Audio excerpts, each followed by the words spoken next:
to Know with your host, Mr. Uhel Barrickman. Good evening and welcome. This evening we're going to talk about the school system in Glasgow. We had hoped to have the school's representative of the Barron County system with us also tonight and talk about both systems, but I understand that the Barron County system is having a retreat for the personnel that would have been here representing the Barron County system, so we have to confine it to the Glasgow system. To help us with the program, we have as our guest Bob Reece, who is the Director of Pupil Personnel of the Glasgow Independent System and the principal of the Glasgow system.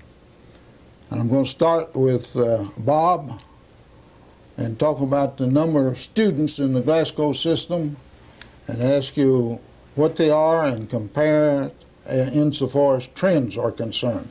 Is it increasing or decreasing? Mr. Barrickman, that's a good question. We keep close track of that and keep up with our enrollment figures and attendance figures monthly. We also do projections and determine as best we can based on the number of births in Barron County, the percentage of those births that students who enroll in Glasgow schools, and then our history of performance in keeping those students to project the number of students we have in each grade each year, and we've been pretty good at that. We get within about 1% of it. But in answer to your question, in 1990 we had around 2,300 students. In 1998 we have around 2,175 students. So we're down about 125 students over an 8-year period. To what do you attribute that? Well, I think, and knowing you were going to answer that question, I thought about it a good bit. I think it's geography. I think, you know, we have boundaries with our county school district neighbor, and we only can attract students within those boundaries, basically. And we are limited on the number of students we can enroll from other districts. We do have quite a number of them, but that is limited, and we subsequently and consequently have lost some enrollment over this 8-year period. Well, I was chiefly wondering about that because the population of the district, I would think, has increased in the last 10 years. Do you have any figures about that, the overall population? Yes, I've looked that up in the census, and the city of Glasgow has grown. We don't actually have figures for the school district. As you know, those boundaries are not coterminous. The school district boundaries cannot grow with the city. So even though the city of Glasgow has grown in population, the school district has not, we think, not as much. It now occurs to me that I failed to identify the principal of the Glasgow High School. I attribute that chiefly to the fact that I've known him since he's knee-high to a duck.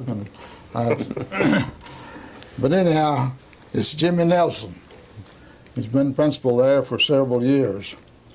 And the first question I want to ask you tonight, Jim, is in regard to the caliber of students in the high school in the Glasgow system.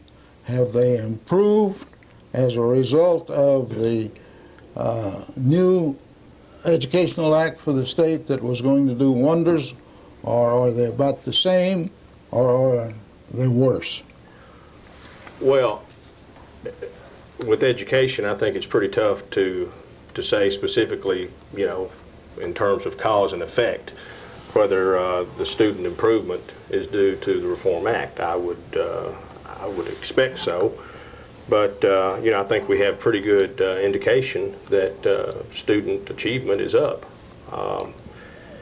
As you may remember, in 1996, and many of our viewers will remember, we won what's called the Pacesetter Award for having won at Glasgow High School reward status for the first 2 biennia of the cycle, the first 4-year period of the Reform Act.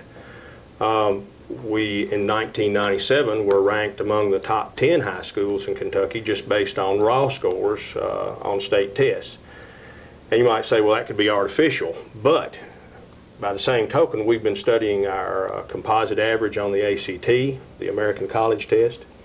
This year it was 22.2, or for the 97 year it was 22.2, and that is over a full point better than the national average, and it's over 2 full points better than the Kentucky average.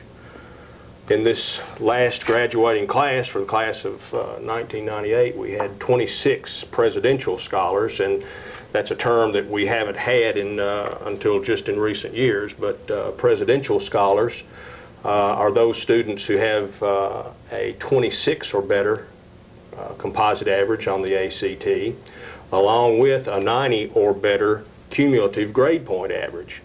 And that was roughly out of 137, that was about 20% of our graduating class to be presidential scholars, as identified by the U.S. Department of Education and the National Association of Secondary School Principals.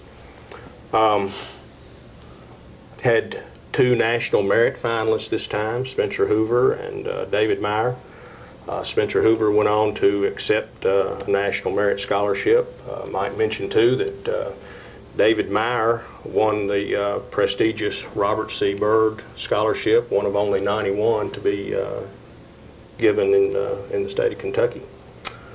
We have a sophomore, Tracy Wright, who is in Washington, D.C. right now representing our school and our state. She's one of 2 students representing Kentucky at the National Hugh O'Brien Youth Leadership Conference, so we're proud of that. Our Technology Student Association went to Pittsburgh earlier this summer, competed in a national competition in parliamentary procedure. They won top honors, first place in national competition.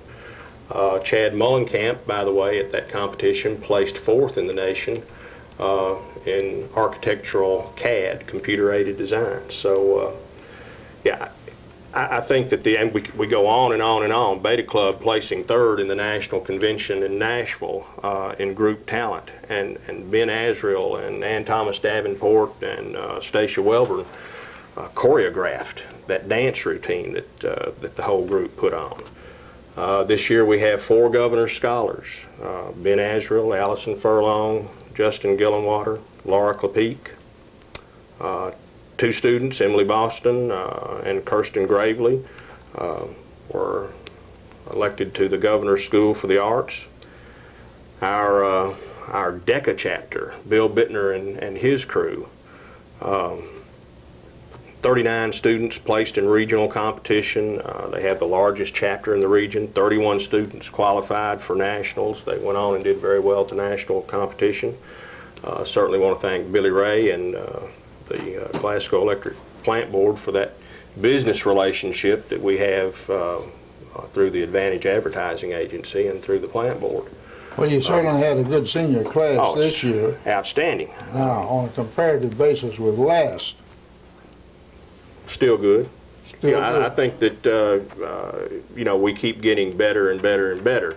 We've shown pretty dramatic increases over the last several years. Now, whether it's attributable specifically to the Reform Act, I can't say. I can say that 54% of this last graduating class graduated with cumulative GPAs of 90 or better, and that's better than what we've done in previous years. You know, it just keeps getting a little bit better, a little bit better, a little bit better. And a lot of people have said, well, is that grade inflation? I can't answer that. Perhaps some of it is. You know, there's pressure on for kids to get better grades because of the competition being up and because of college entrance qualifications being better. But we did a correlational study, I might mention, and we showed a pretty decent correlation with respect to our ACT scores, our cumulative grade point averages, and our state test scores. Is there any one phase of education insofar as the high school is concerned here in the county or in Glasgow that has improved since the Reform Act? I would say that if we had to mention one specific area, well, 2 areas come to my mind. One, obviously, is writing, because we have emphasized writing. You know, we require the writing portfolios for all students. Those portfolios are assessed very carefully and checked over and over and over. So I think that certainly writing across the board has increased. We had only 4 students at the high school to achieve the very highest category with respect to writing portfolio, which is distinguished. And those kids are writing almost at a professional level.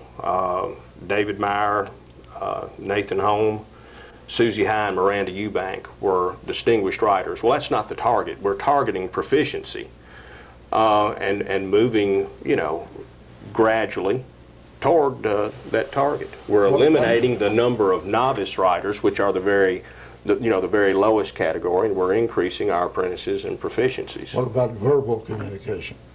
I think that pretty well goes hand in hand. You know, you look at programs like what Rotary offers, where our students get to go out and Rotary showcases them at the noon luncheon. I think we have folks like that to thank for their support. But yes, I think I think we're doing very well across the board. In the last few years, we've come up with an early bird math preparation course to help students raise their ACT scores in math. We had the Kaplan Prep course that helps students get ready for the ACT and the SATs. Give you time to think about one that I'm going to come back to. I want to get to Bob here on another matter. I'll need time, I'm sure. Well, not necessarily, and you may not have any idea, but I imagine you will, and that is, are you having an increasing number of graduates that are going on for future education, whether it be to college or to technical school or whatnot? And we'll get back to you on that one. All right. Bob, this has been somewhat in your field. Next topic that I want to talk about, I know you've read and read much and heard much and observed much, and that's this matter of the testing program under the Reform Act. The legislature, well, first of all, there's much argument about it, and then the legislature supposedly addressed the matter in its last session, and you noticed I said supposedly. I would like, first of all, to inquire of you of what is really the purpose of the testing. And that seemed to be a question under the Reform Act, and it still seems to be a question under what the legislature did this last time. What is the purpose of the testing? As originally proposed, Mr. Barrickman, and implemented, the CATS test was not designed really to test students, but rather to test schools on their performance. So as the original test was designed, it was set up in such a manner to test a certain curriculum-based, that each school in the state was to be teaching, the 75 academic outcomes, goals and expectations that are in the Reform Act were to be measured and tested by the CATS program. And it didn't really matter too much what the student scored, but it did matter what the school scored, and schools received rewards and sanctions based on their scores. That was the original intent of the Reform Act, and as many of us said all along back in 1989 and 90 when this was being devised, that the test, the assessment, would drive everything, the curriculum, all the implementation, everything about the Reform Act, and that has been true. The assessment has been the key thing in the Reform Act. Now that we've changed it, we don't have CATS anymore, we have CATS. What's the difference in CATS and CATS? And I may get Mr. Nelson to help me a little bit, but it's still being devised, by the way. They're not finished with it, but it's more, CATS has more general knowledge type questions, multiple choice type questions that are designed to measure student achievement, less emphasis on the school score. But the school score will still be very important. There will be rewards, and the sanctions have changed somewhat. Well, I know that there is a proposed CATS test out. I realize it's not final. Have you seen it? No, sir, I have not. It's not out. Seen it? It's thought not it was out. No. Dr. Cody outlined his agenda for the 98-99 school year at the Kentucky Association for School Administrators Conference in Louisville last Tuesday. Number one item on his agenda is this move from the old Kentucky Instructional Results Information System to the Commonwealth Accountability Testing System. The acronym is CATS. I guess it's more appropriate for Kentucky.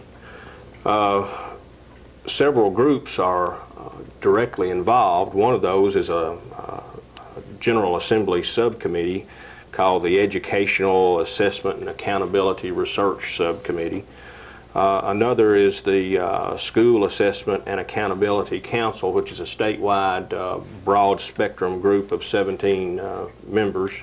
They'd be fortunate if they get anything done then. The more committees you've got on a subject, the less likely you are to accomplish anything. Of course, the Office of Educational Accountability, the powerful enforcement branch of KDE, the Department of Education, is also involved, and I think that what Dr. Cody and members of the State Board of Education are interested in doing is moving very slowly and deliberately, because, you know, with the foul up in the scoring and reporting from the last test contractors, Advanced Systems, you know, who were fired, why, you know, there's been a credibility problem with the public, and not just with the public, but with educators as well. And I think that they want to move very slowly and very deliberately toward a new system, not just a matter of the test, but it's going to be a system where we'll have portfolios involved and all sorts of ways to measure performance, you know, dropout and so on. Bob, is there, in your opinion, your judgment, is there any way one test can accomplish both purposes? Mr. Barrickman, it would have to be quite a test, wouldn't it? That's what I would think. There's just, human nature is too complex a matter to be measured with a few questions, even over a 3 or 4 day period. We can get an idea of how a student's doing. We can get an idea of how a school's doing with the test, but that's not the whole picture. School climate is a very important thing. Wouldn't you agree, Mr. Nelson? Absolutely. That does not measured on the test. There are just so many intangibles. Well, but it has been measured to some extent, I think, with you know, with the non-cognitive component of the assessment, which includes such items as attendance rate, retention rate, dropout rate, your transition to successful adult life, whether it be post-secondary education or whether it be going to the military or taking a job somewhere. So, well, this year they're going to use the old test again, am I correct? No, sir, we're going to use the new test this year. We'll establish a new baseline this year, is my understanding. Now, it's not going to be in the fall, is it, Mr. Nelson? They've moved that back to the spring for everyone, but this spring we should be taking the new test to establish a new baseline score.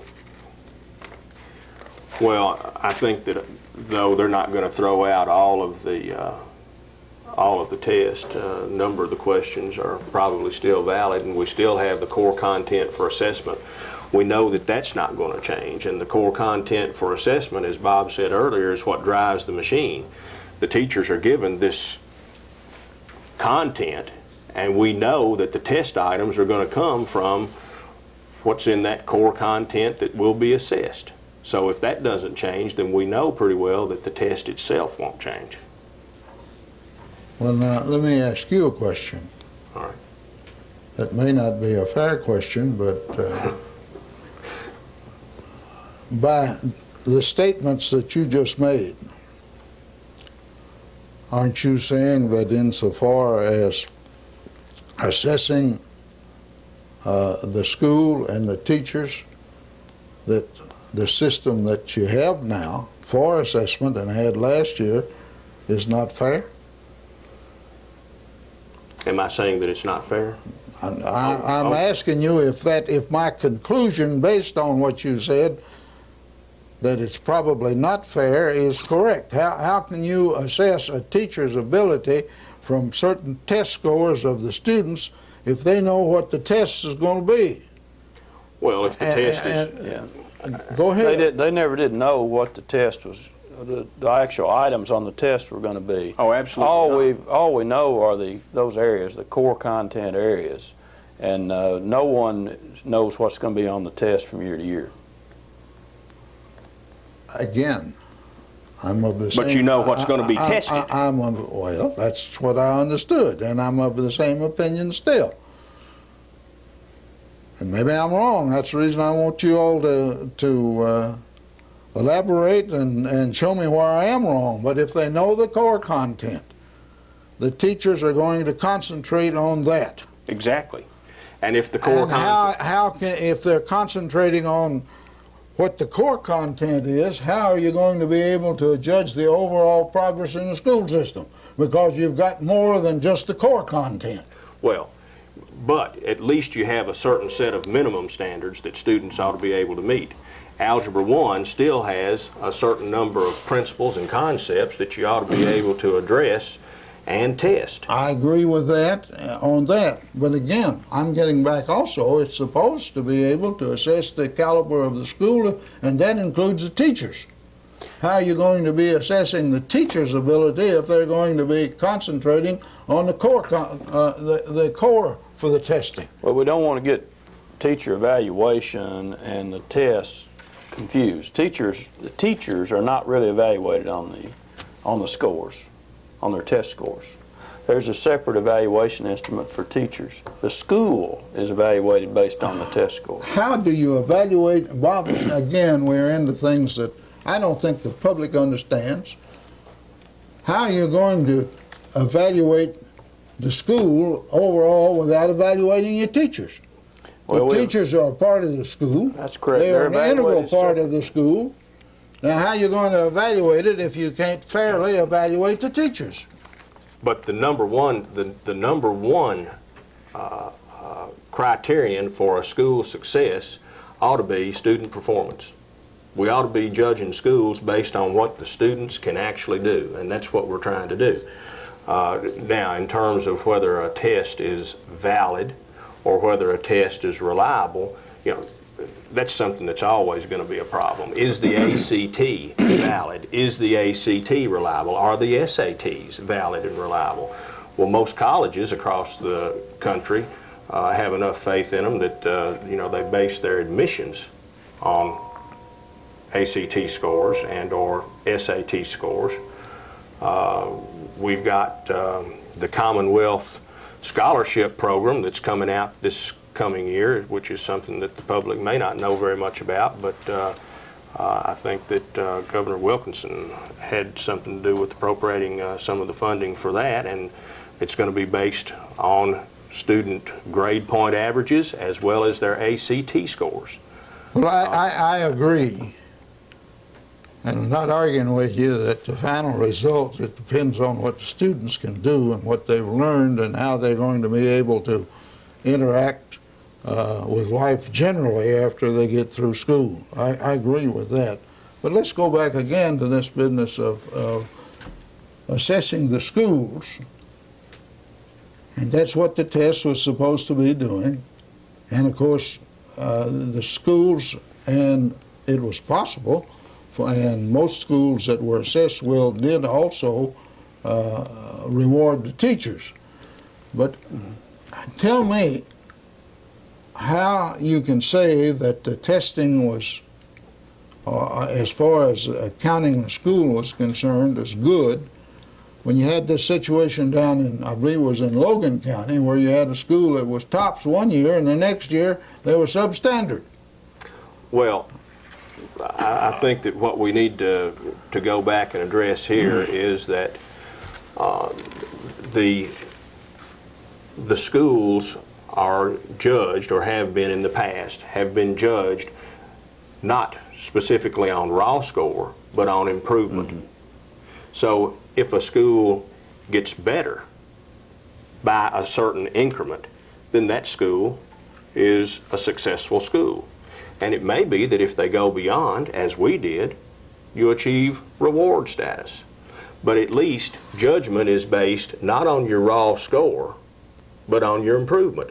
So Glasgow High School a couple of years ago, reward status. We did super well. Now suppose that we come along with a class, and as you mentioned earlier, sometimes the pendulum might swing and you may have a particular group of students, one class out of many that for some reason or another doesn't perform well on the exam. Now, did we meet our threshold then? Did we improve? Well, no. Now, we could still have a super high score. We could still be up there with those magnet schools in Louisville, as we were from the 96-97 assessment year. And that's wonderful. But,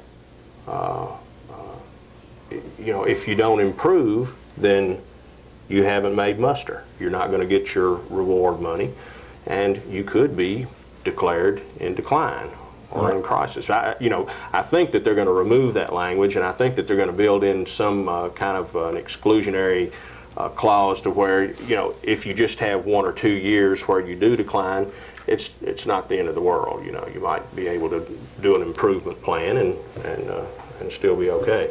One final question on testing, and we'll get on something else, because we could sit here and talk about testing all night long.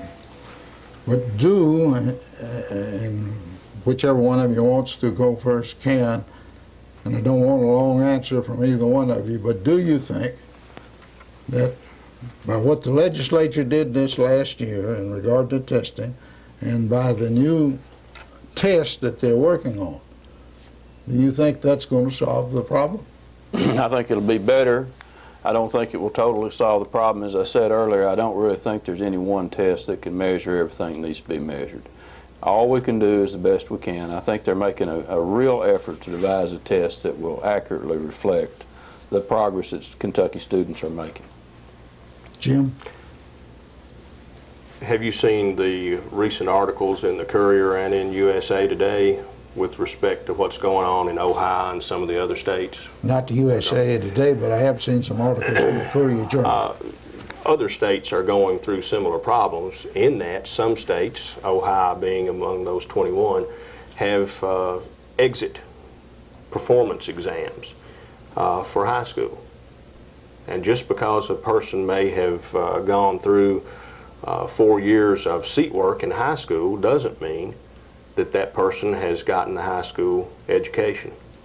They may have just been occupying kind of a non-performing niche for those 4 years. So a lot of states have gone to exit exams.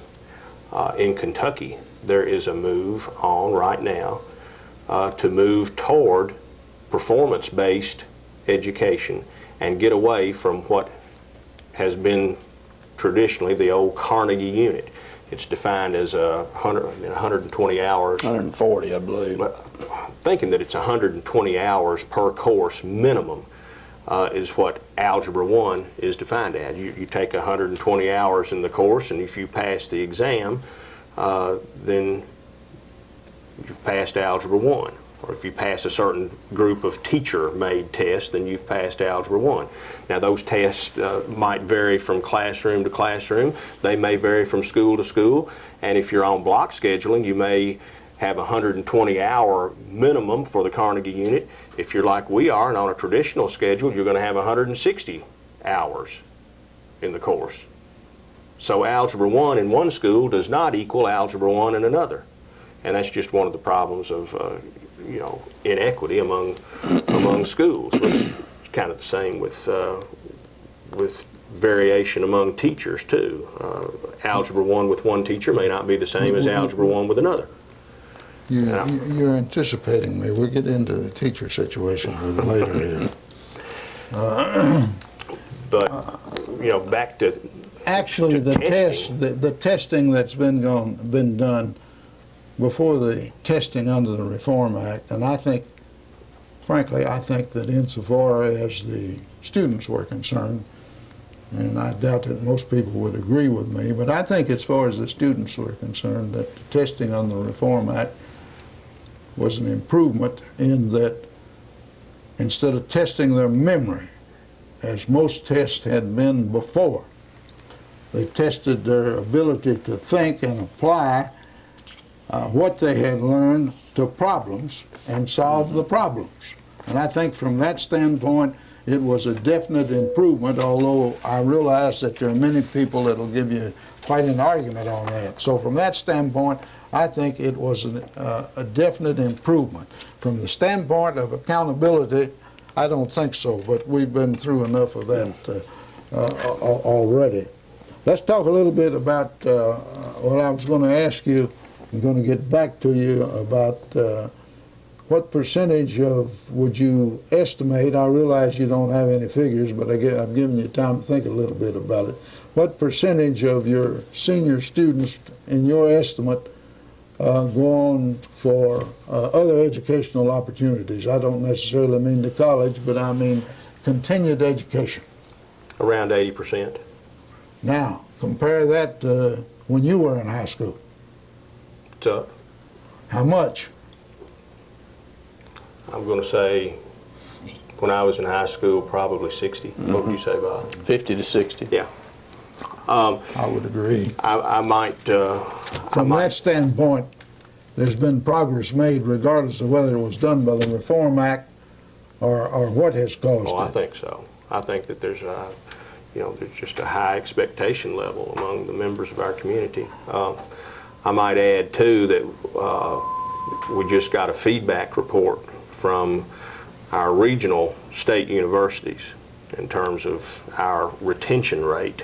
And when I say retention rate, I'm talking about the number of our students attending state universities, and I'm talking about public universities who make it, who come back to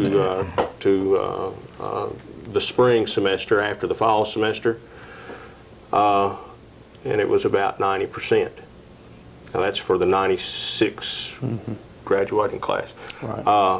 Our 1 year return rate was 83%, and that is good. That's excellent. Yeah. That's excellent. Let's talk about the problems in schools throughout the country today as reflected by criminal actions of students and so forth and so on, emotional problems of the students in the school. And there was a recent article in both the Courier Journal and a lesser length article in the local paper about the increase in the number of students in the state schools with emotional problems over the past 10 years.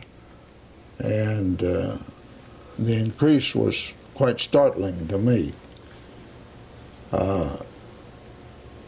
Insofar as the Glasgow system is concerned, and incidentally, both of you as principals certainly know about what's going on in the high school, and you also know what's going on in the whole system as a result of these problems.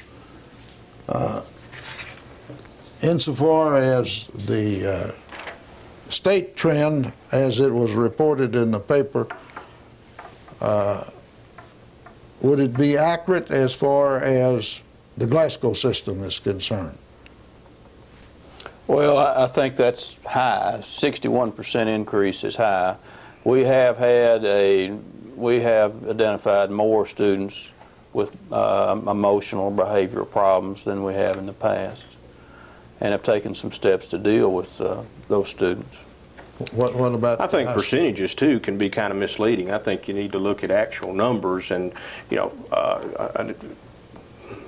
going from 1 student to 2 students is a 100% increase. So I think you have to look at the actual raw number of students that are involved. And yes, I think that we we can say that we are increasing in terms of the number of emotionally behavior disordered students, but that's for a number of reasons, and I think that one of the reasons is that we actively seek input from members of the community and from parents trying to identify these students. And explain that a little bit. How do you do that? Operation Child Find is a program where we actively seek out identification by parents or other ministers or anybody who might be in contact with a student that they think is in need of special education. You mean you are encouraging the parents and ministers and so forth to report that? Is that what you're saying? Absolutely. Now, and then once we have a student who is referred, why, we obviously have to act on that. And it may be that they end up not being referred. We develop a referral team, and we go through a process of trying to remediate without restricting a student, and we try to put them in the least restrictive environment so that we meet their needs. And how do you go about in your system, in your school? How do you go about identifying it? And how about what criteria do you use in telling the parents and these people that you ask to report it? What criteria do you use in educating them as to what they look for and what they observe and find in a student that would cause them to report it? Let me go ahead, Bob. Well, it's not as easy to identify a student with an emotional problem as it is a student with a learning problem. We've devised a test to test students that may have a learning disability or IQ, low IQ, or that type of handicap. But it's much more difficult. Right there, right quick, for a quick answer, and I don't know the answer. But do you have very many students that have an emotional problem that isn't connected with a learning disability, or vice versa? I think many times they are connected, correct. The learning disability sometimes will bring on an emotional problem because a student being unsuccessful in school due to, or in life in general, due to a learning disability might also develop an emotional problem related to that. Can the reverse also be true? That if they have an emotional problem, that over 2 or 3 years and then time, it will turn up as a learning disability and maybe caused principally because they've been so far behind, and in 2 or 3 years they didn't get what they should have got, and as a result of that they've developed a learning disability. I think you answered your question. They get so far behind that it'll show up as a learning disability on the test. Whether they actually have a true learning disability or not, I couldn't tell you. It'd vary from student to student. But I think they do get behind. If they have emotional problems, they're going to get behind in school, and then they'll develop some learning problems. How do you tell your teachers to determine whether or not a student has got an emotional problem? That's going to be the easiest part of the question I'm going to ask. Okay. Well, it's going to be a whole lot easier because I've got right here in front of me the specific criteria that we look for. Well, good. If you don't mind my reading them. I wonder what you do use. Yeah. Well, for emotional behavior disability, it says that when compared to their peers and the cultural norms, the child exhibits severe deficits in social competence or academic performance. Not both, but either or. Now, it could be both. So, deficits in social competence or academic performance. But here we go with number one, it has to be to a marked degree. So, in terms of frequency and duration and intensity and across settings. In other words, it doesn't just go on at school, but it goes on wherever, Sunday school, you name it, over a period of time and after appropriate academic and behavioral intervention strategies have proven ineffective. So, you know, there's got to be a pretty good pattern of emotional upset here, and sometimes they can be pretty minor, and sometimes they can be addressed simply with medication. We've had a lot of kids to come through who, when properly treated with certain medications, perform beautifully. What method do you have to get that criteria out to the parents? Well, again, Operation Child Find, we send flyers home with the kids each year so that hopefully those papers get out to the public. They're posted, I know, on our bulletin boards and in other places. Yeah, I think the way it really works, though, is the counselors and teachers do that. You know, they have a problem.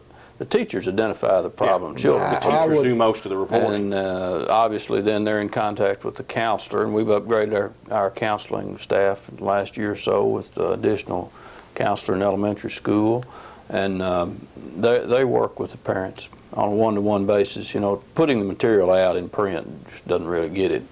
Now, what training do you require in this field as far as counselors are concerned? Well, counselors go to in-service training and, of course, pre-service training, and in their instructional program in college they get it, but people who've been in the field a while have to go to training just like Mr. Nelson and I do to keep up with everything. And each year, all of our teachers go through mandated training on referral and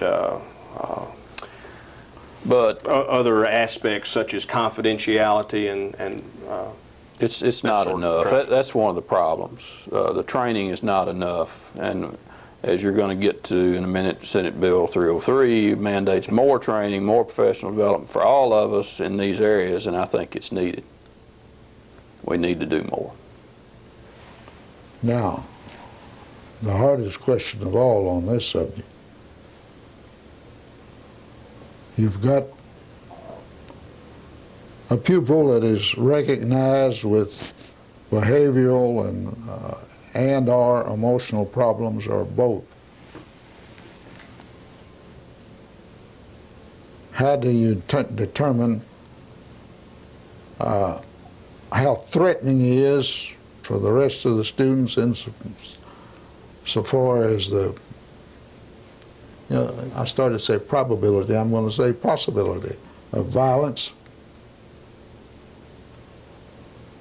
And if you find a student like that, or you come up with a student like that based on the criteria that you've enumerated, what do you do with him? Well, I think that you know probably what least restrictive environment means. But the public doesn't. And it's a trial and error situation. You go by past behavior and you respond to that behavior. And you try to come up with what works for that particular child. And it's not a one-person decision. You have a committee of folks, including the child's parents and including sometimes the student himself or herself, along with the school psychologist or perhaps the special education supervisor or the department head, and the regular education teachers. And you could have as many as 10 or 12 people sitting around the table trying to come up with the magic formula that's going to work best for that particular child. And it's a long, drawn-out process. Sometimes it can take months to come up with a prescriptive regimen of what works for this student and what doesn't. One of my purposes here tonight, and I think you all are fulfilling it, the public generally doesn't know what we're talking about, and they don't know what you do. Sometimes I'm talking about the public generally. You're right. And they need educating about it. So that I dare say that very few people out in the public, even though they know a pupil, that is probably going to cause you problems will come to your school and tell you about it, parent or otherwise? Generally what happens is a teacher or other student refers to the principal some sort of behavior that they perceive as threatening. I believe that was the word you used, Yeah. threatening behavior. And threatening is in the new law and has to be dealt with and has been being dealt with. And the principal has to decide whether or not that was threatening or not, and has to be able to prove whether or not that was threatening behavior. And we really don't know a definition for threat. And I was wondering if there's an attorney present tonight who might tell us what a threat is. Well, I can't give you an exact definition of a threat. And I doubt that anybody else can. You just have to use common sense. But if sometimes somebody perceives it as a threat, then maybe it was. That's right? true, right. And on the other hand, say you've got a 6 or 7 year old and he tells you as the principal that he doesn't like you and calls you names, and if you don't do something he's going to bloody your nose. That's not a very good threat, because you know he's not capable of doing that and so forth. On the other hand, if he is a 18-year-old high school student and 6'2" or 3 inches tall and weighs 200 or 300 pounds, and he threatens to bloody your nose, I'd say that's a pretty good threat. That's about the best answer that I can give you, and I think that's the only answer that you all can come up with. Briefly, you're talking about the new act and so forth in that regard. Briefly explain that. Well, there's a lot to it, and one of the things is dealing with threatening behavior, and there's language in there about developing ways of doing that. Currently, we treat a threat of violence just like the violence. And in actual practice, we use common sense, just as you said. If it's a young primary student out of control making some wild comments, those are not really threats. He's not capable of doing it. So in general, we've used common sense on that, and we'll continue to. There are some other things in the Act about expulsion from school where we do find that a student is a threat to the well-being and safety of the students and teachers and staff at the school, whether it's in school, on the bus, on the way to and from school, etc. Then you can expel him and he gets no credit. There's a question about credit. Well, now wait a minute. In the past, that was true. No, under the new act, as I read it now, and again, the courts are going to have to decide it, as I understand it, if it was a threatening situation and so forth, you can expel him and you don't have to educate him. But again, you're going to get into this threatening. If it is not so threatening that you can't continue to educate him, you've got to continue to educate him. Either in an alternative school, which we have here in Glasgow and Barron County. We're on the forefront of that. And or in day treatment center, which we have, and we are one of the first areas to have that. Glasgow, Barron County, and Caverna have both of those operations. Or in a state-run facility that's residential, which would have to be ordered by the circuit judge and by the cabinet juvenile justice, or at home. Yeah, in other words, they're making it more or less like the Handicapped Children's Federal Act is what the state has done by this. And that again, we can't get into that here. We haven't got the time, and well, I better not say any more about that. I think it would be good, though, to let our public know just what a minute number of students we're talking about in terms of percent. It's less than 1% in terms of the number of students that we ever have to expel. We're talking about just, one every year, every other year perhaps. Yeah, last year we had about had dealings with one student, I think. We have less than one student a year average that we expel, but we're working with problem students all the time. We have a about 20 students who attended the day treatment, attended the alternative school last year, and about 7 or 8 who attended day treatment last year. We were working with those students. We also worked with a number of other problem students within the building, a variety of techniques, counseling, and so forth. Quick question and a quick answer, because we're running out of time, and there are 2 or 3 other things I want us to at least briefly touch. A quick question. Do you think the alternative school is successful? Well, by successful, it removes problem students from Glasgow High School, and I think in those terms Mr. Nelson would agree with me, it's been very successful. Those students are not disrupting the educational program of the other students. In the alternative school, we've got about a 50% rate of students who come back to our high school or middle school and succeed for the remainder of that year. About a 50% rate. That's what I was getting at. That sort of success rate, but you think, well, that's not very good. But students that are going there are more or less going there because we've exhausted all other remedies to get them an education. And if we succeed with 50% of them, well, that's success. That's success. I think we might want to mention, too, that because a student goes to an alternative school setting doesn't necessarily indicate disciplinary problems, because we've had a number of students to go simply because they weren't meeting with success in the classroom for whatever reason. Or they go down, problems. Discipline, attendance. But we as have far met as, with... as far as the caliber of instructions is concerned, or is concerned, it can't be as good as the regular classroom instruction. Well, I don't think that they have the number of opportunities to take expanded curriculum, that sort of thing. Number of teachers However, either. we've got you know, a much smaller student-teacher ratio, and counseling services are readily available for those kids who attend, and for a number of them, and I can think of a handful who have really been success stories and who got back on the right track after having gone to the alternative school, and I think they've done a yeoman's job with some of those kids.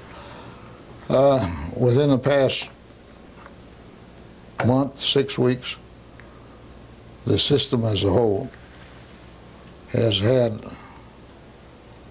I think, quite a number of teachers to retire. I understand that they could retire because they'd had in the number of years, but as far as retirement is concerned, they are retiring at a rather early age, which raises a question in my mind: how's the morale of the teaching system in the Glasgow Independent District?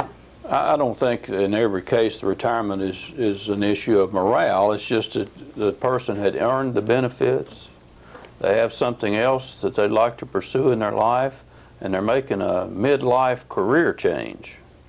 I think that's happening quite a bit. Some teachers leave the profession because they're unhappy, but I think that's a minority of those teachers who are retiring. I too am disturbed about our career teachers who are really talented retiring and going into something else, but I don't know that I can do anything about that. Any comment, Jim? I just think that the morale among our teachers at the high school is extraordinary. I think it's good, and you know, well, it should be based on past successes. Why, I think they ought to feel good about what's going on.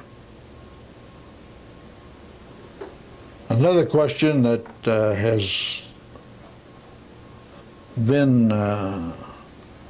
written about in the Courier Journal and some other publications that I have seen recently concerns the number of teachers that are teaching subjects for which they are not qualified. Have you got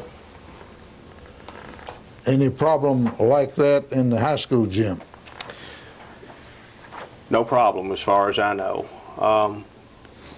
Our teachers are teaching in field, and for the most part are teaching within their major field. Now, some of them are teaching courses, and they may have had minors in that particular subject matter, but no, all of ours are qualified to teach what they're teaching, as far as I know, and I think that will remain pretty much standard. As a matter of fact, we just got a communique recently from the Education Professional Standards Board, which is the oversight group for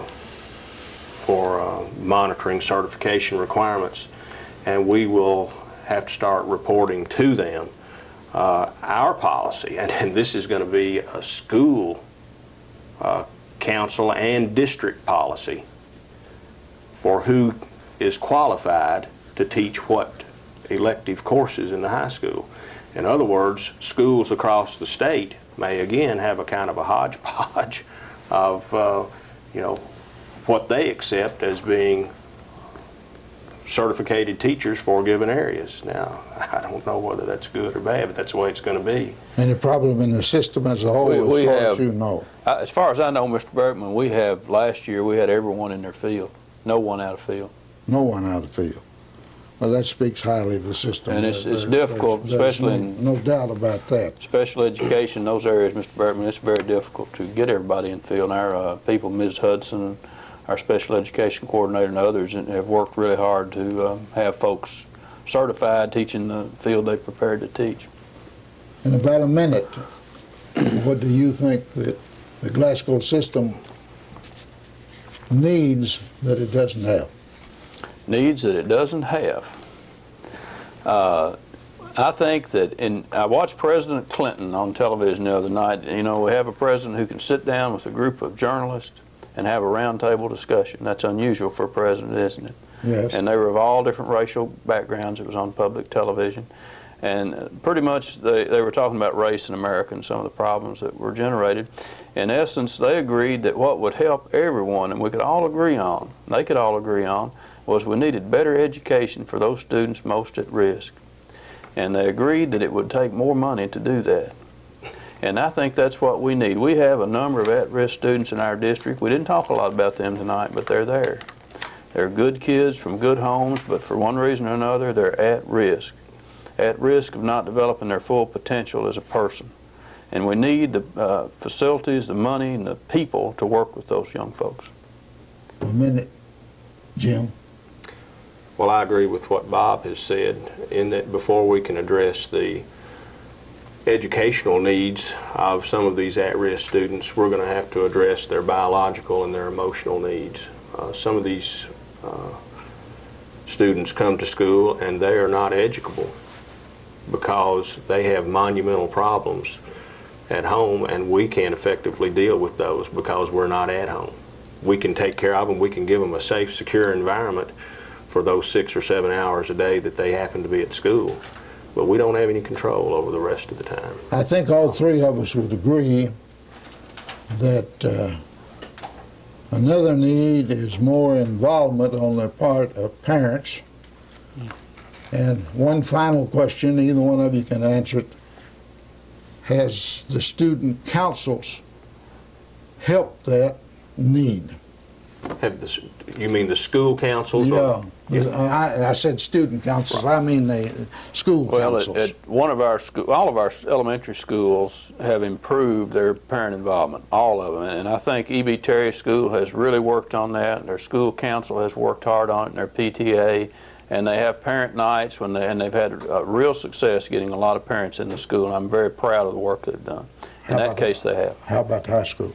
I think we're seeing increased parental involvement. Of course, most of ours comes from the involvement in the various programs that we have, whether it be through band boosters or athletic boosters or through various clubs, through our academic banquets and those sorts of extracurricular activities that we have. Gentlemen, I thank both of you. I think it's been a very interesting program.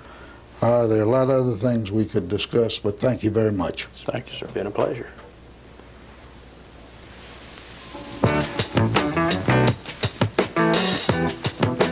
Well, what do you think about assessment?